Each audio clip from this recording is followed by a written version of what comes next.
मैं गोरखपुर जिले से हूँ। रितेश मौर्य की हत्या हुई, सन्नी सिंह आज भी घूमता है, उसका घर नहीं गिरा। क्या नाम है, कन्नौजिया परिवार का एक ब्राह्मण ने गला रेत दिया गोला में, साहब आप लोगों को पता होगा, लेकिन वहाँ कोई नहीं बोलने गया, वहाँ घर नहीं गिरा। जो बिशुनपुर में एक जगत नारायण सिंह जो यशो था, वो मार दिया, जो है एक बच्चे को, हरिजन परिवार के बच्चे को मार दिया, वहाँ लाठीचार्ज और वहाँ पे पुलिस प्रशासन नहीं गई, वहाँ घर नहीं गिरा। पासवान की लड़की जो मजगावा में उसका रेप करके पोखरे में फेंक दिया गया, हम समाजवादी वहाँ गए थे और वहाँ पे जाकर उस लाश को निकलवाया गया, उसके बाद उस घर पे बुलडोजर नहीं चला।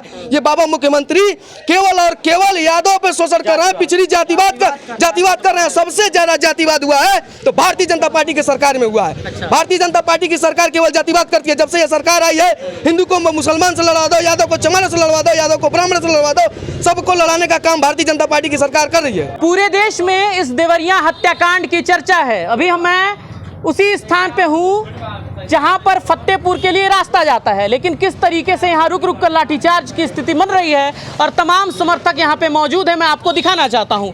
कुछ यहाँ पे युवा भी हैं, उनसे हम बात करना चाहेंगे क्योंकि वो अंदर जाने की कोशिश कर रहे थे। क्या नाम है सर आपका? राहुल यादव। क्या मामला हो रहा है सुबह से, क्यों अंदर नहीं जाने दिया जा रहा है? सुबह से हम लोग पीड़ित परिवार से मिलने का प्रयास कर रहे हैं, लेकिन यहाँ की जो प्रशासन व्यवस्था है वो हमें जाने से रोक रही है और कई युवाओं के ऊपर लाठीचार्ज भी कर दिए ये लोग। हम लोग कह रहे हैं कि शोर शराबा नहीं करेंगे, भाईचारे की तरह पीड़ित परिवार से मिलने के लिए जाएंगे, लेकिन जैसे ही जाने का प्रयास किया रहे, आगे मौजूद है एसडीएम, इनके डीएम अधिकारी, इनके प्रशासन, सभी लोग जो है रोकने का प्रयास किए, उसके बाद लाठीचार्ज कर दिए।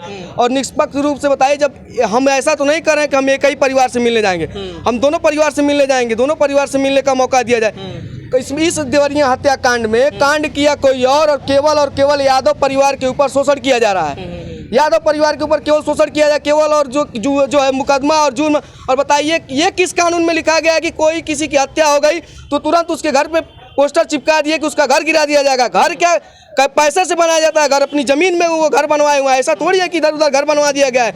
ये योगी जी की कौन सी प्रणाली की व्यवस्था है?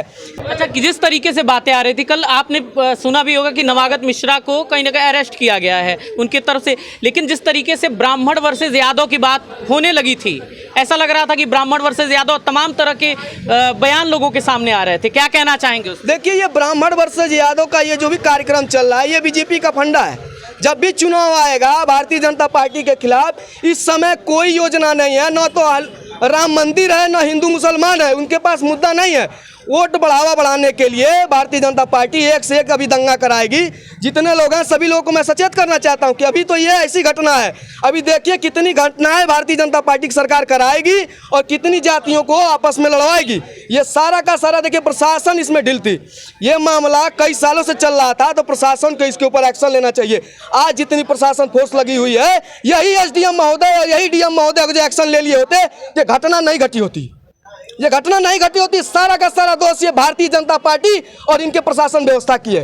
जिस तरीके से बात हो रही है, कल अखिलेश यादव की टीम भी यहाँ पे दौरे करने के लिए आ रही है, उससे पहले लाठीचार्ज हो जाना, आप इसे कैसे देखते हैं और आप लोगों की मांगे क्या हैं इसके बाद? देखिए, हमारी मांगे यही है कि दोनों हमारी अखिलेश यादव जी की जो टीम है वो आएगी, दोनों पीड़ित परिवार से मिलेगी।